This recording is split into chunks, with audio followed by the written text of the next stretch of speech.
Hvala lepa, gospod Kacin. Dobro ste poudarili to, kar je najpomembnejše pri tem sproščanju ukrepov. Lepo pozdravljene gledalke in gledalci.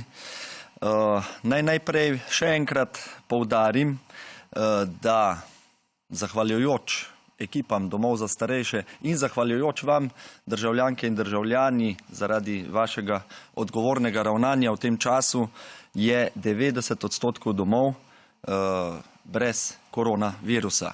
S tem so obvarovani oskrbovanci in zaposleni in te najbolj ranljive skupine moramo varovati tudi naprej. Naj ob tej priložnosti povem, da sodelovanje z domovi ocenjujem za konstruktivno in dobro. Takšni so večinoma tudi odzivi direktoric in direktorjev domov za starejše, s katerimi imamo zdaj že redne videokonference. Razumem tudi njihovo zaskrbljenost, saj so oči vse javnosti v tem času uprte prav v njih, kot je že dr. Bejovičeva poudarila, so vedno tudi potencialna žarišča okužb, ampak na srečo, kot sem že v začetku omenil, doslej uspevamo z vsemi ukrepi to držati na strani. Domovi so kljub kadrovski stiski, in prezasedenosti, ki je posledica večletnega zanemarjanja tega področja varstva starejših, v preteklih letih dobro opravljali svoje delo, tudi v tej epidemiji. Naša prva skupna skrb ostaja dobrobit oskrbovancev in oskrbovank v teh domovih. Glede na to, kar je tudi minister gospod Hojs povedal, da sproščamo številne ukrepe in glede na to, da so številni oskrbovanci domov za starejše že dolgo fizično ločeni od svojih svojcev, skoraj 2 meseca, že to traja, smo se skupaj s strokovno skupino včeraj na vladi odločili, da lahko začnemo tudi postopno sproščati ukrepe glede obiskov svojcev v domovih. Ministrstvo je skupaj s strokovno skupino Ministrstva za zdravje pripravilo usmeritve, smernice, nekatera navodila, kako se lahko začnejo sproščati ti ukrepi prepovedi obiskov v socialno-varstvenih domovih in drugih izvajalcih institucionalnega varstva. Domovi lahko tako z strogim, natančnim upoštevanjem teh smernic začnejo z sproščanjem obiskov že z današnjim dnem, ampak ponovno poudarjam, in tega ni nikoli preveč, ob zagotavljanju vseh varnostnih pogojev in navodil. Naj povzamem nekatere usmeritve za domove. Osnovno pravilo naših skupnih navodil je, da se obiski omogočijo ob upoštevanju strogih higienskih ukrepov ter z ekstremno previdnostjo. Naš cilj je najti ravnovesje med varovanjem življenja in zdravja oskrbovancev in pravico do socialnih stikov, ki so za psihosocialno zdravje naših oskrbovancev, starejših, najranljivejših, tudi izjemno pomembni. Zavedamo se, da so domovi zelo različni, glede na velikost, glede bivanjskih standardov, glede same arhitekture. Zato bo od vsakega zavoda posebej odvisno, kakšen protokol, kakšen konkretni protokol in rešitve si bo glede na podane usmeritve zastavil. Ni rečeno, da bojo vsi domovi začeli ravno z današnjim dnem ali pa kar z jutrišnjim dnem z omogočanjem obiskov, kajti pomembno je, da se res dobro pripravijo in glede na njihovo lokalno epidemiološko sliko tudi vodstva domov odločijo, kako in kdaj lahko zagotovijo spoštovanje vseh teh varnostnih ukrepov. Na našem ministrstvu priporočamo, da vsi domovi, ki to zmorete, začnete nemudoma, kar se da hitro, najkasneje pa 11. maja. Če morda povzamem še nekaj konkretnih navodil domovom in usmeritev, naj obiski načeloma potekajo pod naslednjimi pogoji. Kot je že gospod Kacin posebej poudaril, obiski morajo biti vnaprej najavljeni po elektronski pošti ali telefonu. Verjamem, da bo vsak dom starostnikov dobro organiziral to sporočanje oziroma najave obiskov. Vsak zavod bo odgovoren za to, da bo te obiske razporedil v celotnem dnevu oziroma v celotnem tednu. To pomeni, prosim, svojci, prijatelji, znanci, ne prihajajte nenajavljeni, ne se zbirati pred domovi in se tam zanimati, kako je z obiski. Za obiske se je potrebno vnaprej prijaviti, najaviti in dom oziroma vodstvo doma vam bo zagotovilo razporeditev skozi dan in skozi teden. Namreč zagotoviti moramo, da se ne bodo zbirali ljudje pred domovi oziroma v domovih. Obiski bodo sedaj v začetku omejeni na posameznika, naj bodo to najožji družinski člani oziroma prostovoljci, ki so že do zdaj obiskovali posameznega oskrbovanca, za kar se jim ob tej priložnosti tudi najlepše iskreno zahvaljujem. Razen v primeru, da oskrbovanca obišče oseba, ki potrebuje pomoč tretje osebe. Ob vstopu v dom bodo morali obiskovalci podati izjavo, da so bili v zadnjih 14 dneh zdravi in da v tem obdobju niso bili v stiku z nobeno osebo, ki je imela znake okužbe oziroma bi bilo kasneje ugotovljeno, da je bila ta oseba okužena.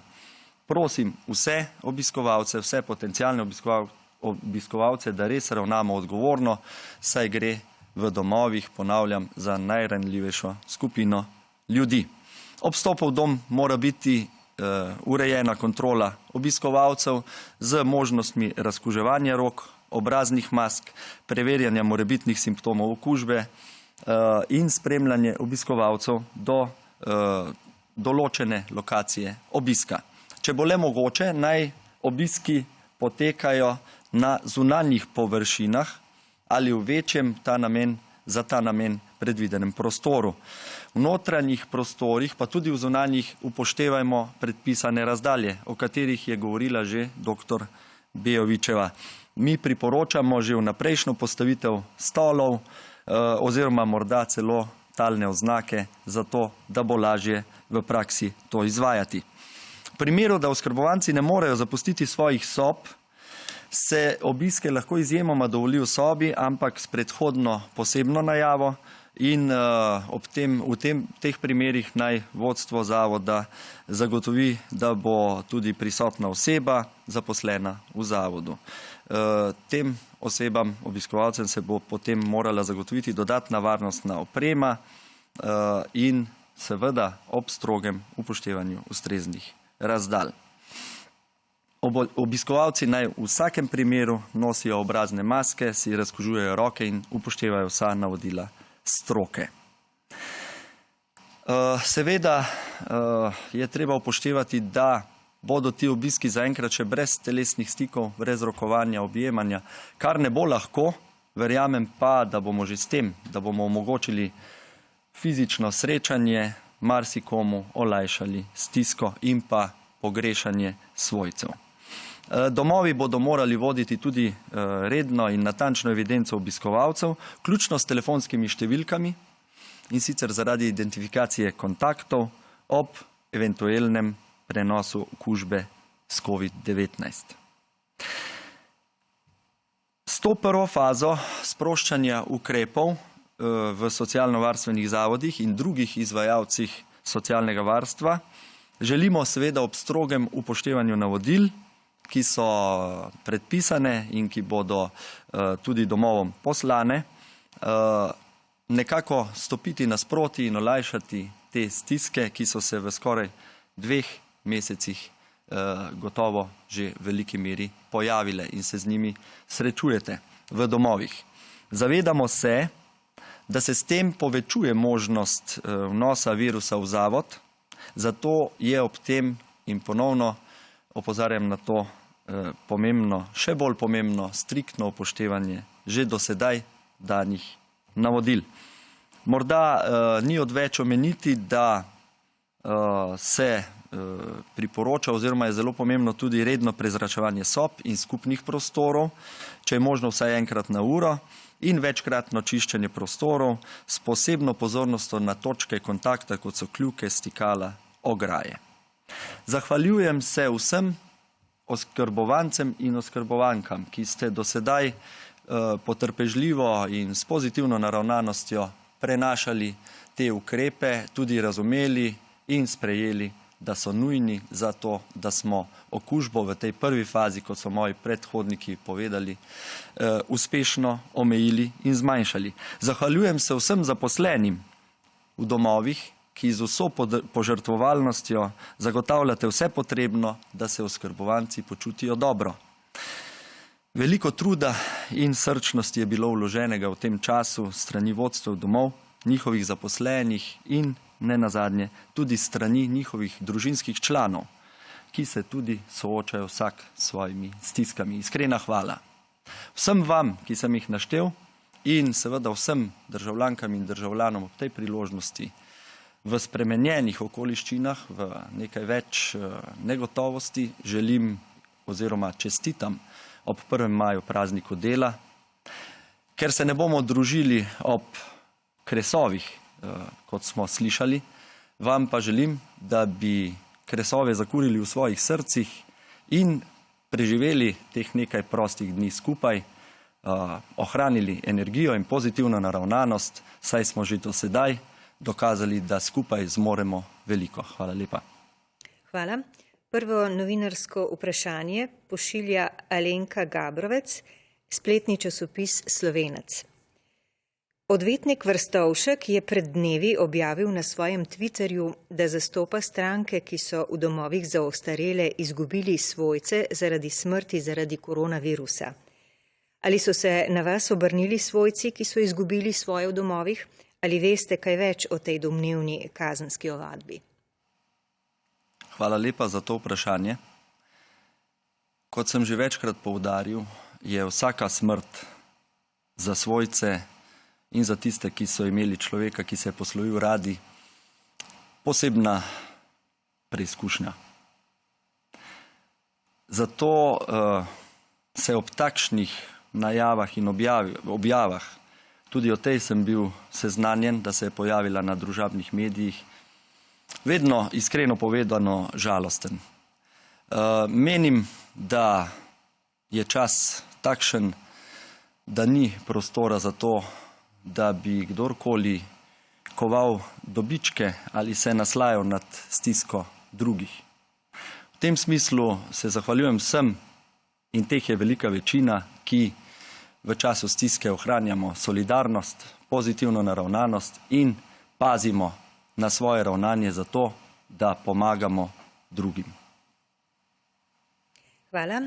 Anja Intihar, novinarka časopisa Delo, sprašuje, ali je bila odločitev o dovoljenih obiskih sprejeta skupaj s Skupnostjo socialnih zavodov Slovenije oziroma domovi za ostarele. Ali so domovi za ostarele oziroma njihovo vodstvo že prejeli navodila, ki jih je pravkar predstavil minister? Kolikor sem ujela, je dejal, da bodo to šele storili.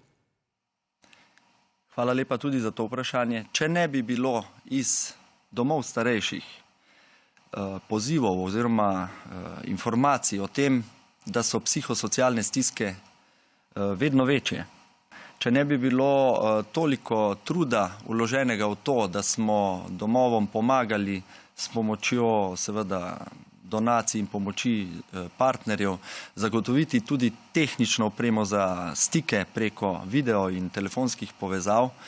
Če ne bi preko tega izvedeli na ministrstvu, da je to sicer dobro in lahko lajša do neke mere oziroma nadomesti do neke mere fizične obiske, potem se tudi ne bi mogli odzvati s tem, da sproščamo ukrepe tudi glede obiskov. Torej, na nek način je to odgovor tudi na informacije strani zavodov, strani skupnosti, socialnih zavodov. Skupnostjo smo seveda o tem skomunicirali, pozdravljajo te korake in seveda tudi izražajo zavedanje o vsej odgovornosti, ki jih nosijo tudi vodstva zavodov, da bodo lahko spoštovali in izvedli predpisana navodila oziroma pravila za izvajanje teh obiskov. Navodila so verjetno dobili v tem trenutku, ko to govorim, oziroma jih bodo kmalu v današnjem dnevu, da se bo lahko tudi dobro pripravili na omogočanje teh stikov. Hvala. In še vprašanje novinarjev informativnega programa Televizije Slovenija. Ali podpirate predloge za zaprtje trgovin ob nedeljah? Zakon vlaga stranka Levica, predlog podpira tudi predsednik vlade, to so tudi pričakovanja sindikata trgovine. Hvala lepa tudi za to vprašanje. Osebno lahko povem, da sem za to, da so trgovine ob nedeljah zaprte. Menim, da si vsak delavec, in to je ob tem prazniku oziroma na predvečer praznika še toliko bolj pomembno, zasluži tudi primeren počitek. Pri delu je pomembno, da imamo možnost tudi počitka, ko ovrednotimo narejeno, ko se razveselimo nad tem, kar smo naredili in si naberemo novih moči, seveda tudi s najdražjimi.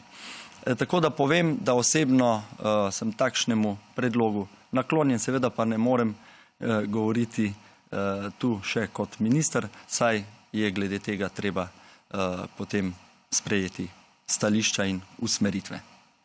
Hvala lepa, to so bila zaenkrat vsa vprašanja, ki so prispela za vas. Najlepša hvala, lep pozdrav.